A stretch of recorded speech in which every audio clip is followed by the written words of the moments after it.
Olá, caros irmãos, você está no canal O Caminho Ortodoxo. E antes de iniciar esse vídeo, gostaria de convidá-los a se inscrever, curtir o nosso canal e compartilhar o nosso conteúdo. Muito obrigado! E no vídeo de hoje nós iremos compartilhar dois momentos em que dois padres da igreja, um ocidental e outro oriental, enfrentaram o bispo de Roma sem qualquer receio ou medo. É importante salientar que esses enfrentamentos eles sempre foram normais, até porque, ainda que o Papa Romano fosse visto como a cátedra principal no Ocidente e o responsável pelas dioceses que estavam abaixo do seu poder, isso não tirava o fato de que os demais bispos, ainda que estivessem ligados às diferentes igrejas locais latinas, enxergassem que todos eles possuíssem a mesma dignidade e poder do bispo romano.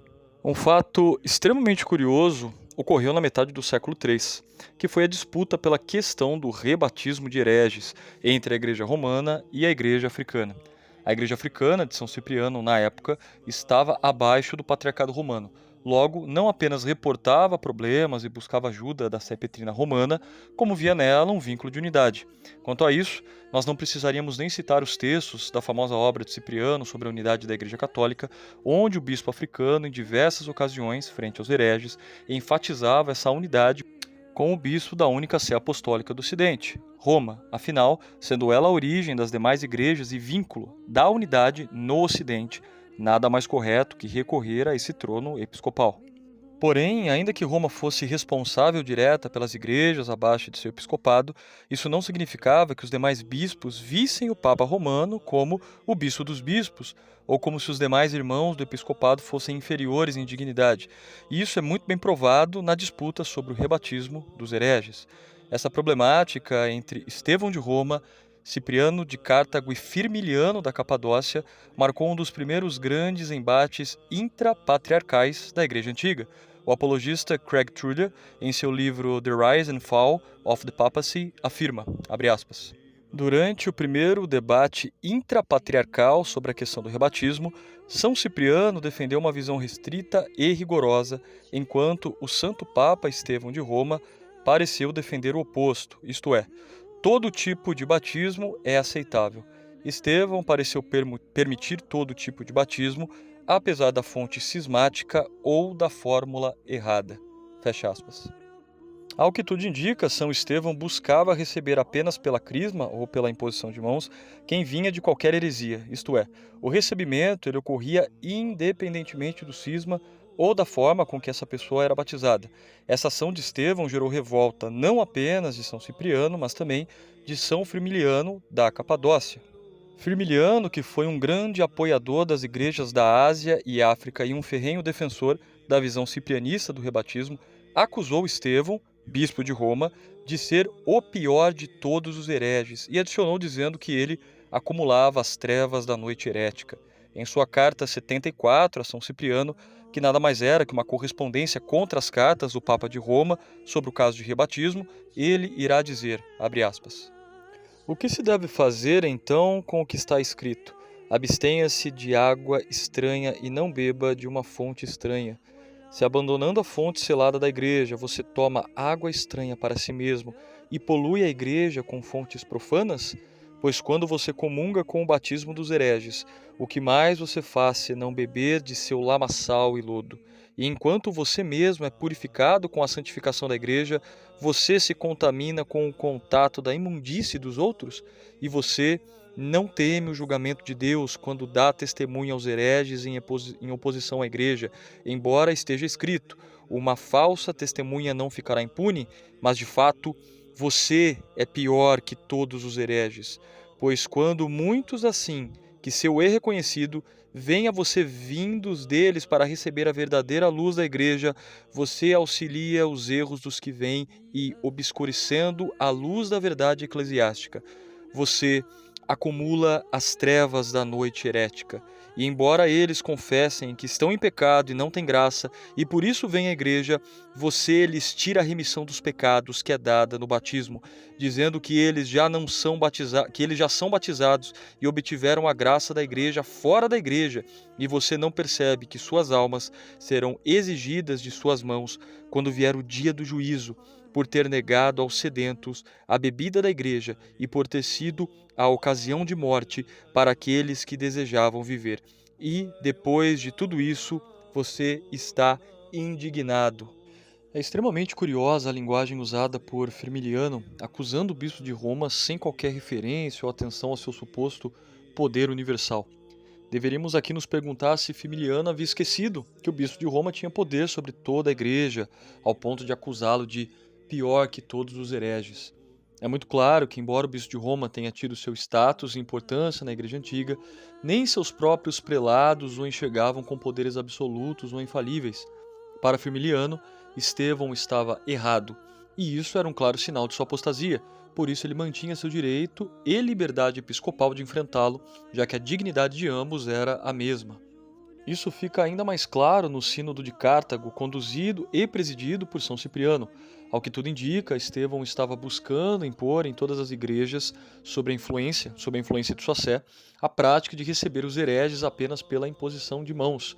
Como resposta, São Cipriano, juntamente da Igreja Africana, convocou o que ficaria conhecido como o Sétimo Sínodo ou Concílio de Cartago, onde, de forma totalmente direta, Cipriano afirmará que absolutamente ninguém deveria proclamar a si mesmo bispo dos bispos. Assim dirá Cipriano, abre aspas, pois nenhum de nós coloca-se como um bispo de bispos, nem por terror tirânico alguém força seu colega a obediência obrigatória, visto que cada bispo, de acordo com a permissão de sua liberdade e poder, tem seu próprio direito de julgamento, e não pode ser julgado por outro mais do que ele mesmo pode julgar um outro. Mas esperemos todos o julgamento de nosso Senhor Jesus Cristo, que é o único que tem o poder de nos designar no governo de sua igreja e de nos julgar em nossa conduta nela. Fecha aspas. É muito importante salientar que, nessa disputa da Igreja Latina sobre o rebatismo, Estevão de Roma não foi o vencedor, até porque Cipriano estava seguindo os cânones da Igreja, no caso, o cânon apostólico de número 46, que diz o seguinte: ordenamos a deposição de qualquer bispo ou presbítero que tenha admitido o batismo ou o sacrifício de hereges, pois que concórdia tem Cristo com Belial, ou que parte tem um crente com o infiel? E posteriormente os concílios ecumênicos decidiram pela visão de São Basílio, conforme ele estabeleceu em seus cânones, permitindo mais diversidade quanto à questão, considerando alguns batismos válidos e outros não, conforme a descrição ou, no caso, a economia concedida pelo bispo local. Agora, especificamente sobre o texto que São Cipriano menciona no seu sínodo de Cartago, é importante dizer que, ainda que essas igrejas e bispos ocidentais latinos eles estivessem de certa forma abaixo do episcopado romano, os seus bispos eles entendiam que não apenas tinham a mesma dignidade do bispo romano, mas que afirmavam que ele jamais deveria se impor como um bispo dos bispos. E esse embate ocorrido na Igreja Ocidental apenas demonstra que o princípio de infalibilidade e universalidade do bispo de Roma não existia no cristianismo antigo. E é muito importante reafirmar, foi um problema alocado na Igreja Latina. Não estamos aqui falando de uma disputa especificamente entre igrejas orientais e a própria Igreja Latina, mas foi um problema que ocorreu na Igreja Latina, na Igreja Ocidental, onde o próprio bispo africano, no caso São Cipriano, enfrenta sem nenhum tipo de problema a suposta autoridade infalível do bispo de Roma. Isto é, se nem os próprios padres latinos, os bispos latinos deixavam de enfrentar o bispo de Roma, quanto mais o Oriente nas mais diversas e diferentes disputas que ocorreram ao longo dos séculos. A grande verdade é que esse caso sobre o rebatismo, ele apenas demonstra que São Cipriano, ele não tinha conhecimento que o bispo de Roma era um bispo em poder universal, porque senão ele jamais teria dito a Estevão que nenhum de nós se coloca como um bispo dos bispos, e tampouco ele teria afirmado que, visto que cada bispo, de acordo com a permissão de sua liberdade e poder, tem seu próprio direito de julgamento e não pode ser julgado por outro. Ao contrário, São Cipriano, provavelmente, ele teria se submetido como um bom súdito e jamais teria enfrentado São Estevão. Roma, historicamente, tinha sua importância e seu bispo, juntamente de Antioquia e Alexandria, era o sucessor de São Pedro. Porém, isso não lhe dava qualquer poder acima de qualquer outra diocese, bispo ou igreja. Firmiliano, da mesma forma que Cipriano, não mediu as palavras ao dizer que o Papa de Roma era o pior de todos os hereges, uma vez que ele tinha o entendimento que tanto ele, sendo bispo da Capadócia, quanto Estevão, sendo bispo de Roma, possuíam o mesmo poder. Aliás, São Cipriano, em sua carta 26, capítulo 1, além de afirmar que todos os bispos são sucessores de São Pedro, diz que a igreja foi fundada sobre os bispos. A igreja é fundada sobre os bispos e cada ato da igreja é controlado por esses mesmos governantes.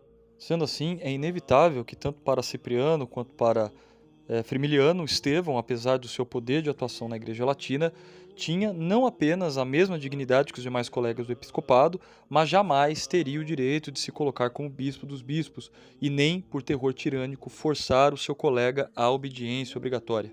E por fim, para encerrar esse vídeo, deixamos um belo texto de São Jerônimo, também um padre latino, onde afirma que todos os bispos são sucessores dos apóstolos e que sua dignidade e sacerdócio são os mesmos, assim dirá São Jerônimo, abre aspas. Não é o caso que há uma igreja em Roma e outra mundo afora. Gália, Bretanha, África e Pérsia, Índia e Oriente adoram um Cristo e observam uma regra de verdade. Se você pergunta por autoridade, o mundo supera sua capital. Onde quer que esteja um bispo, seja em Roma, ou em Gúbio, seja em Constantinopla, ou em Rédio Calábria, seja em Alexandria, ou em Tanis, sua dignidade é a mesma e seu sacerdócio o mesmo. Nem a posse de riquezas ou a baixeza da pobreza faz dele mais ou menos bispo. Todos são igualmente sucessores dos apóstolos. E é isso, caros irmãos, espero que vocês tenham gostado desse conteúdo. Nos vemos no próximo vídeo. Um grande abraço.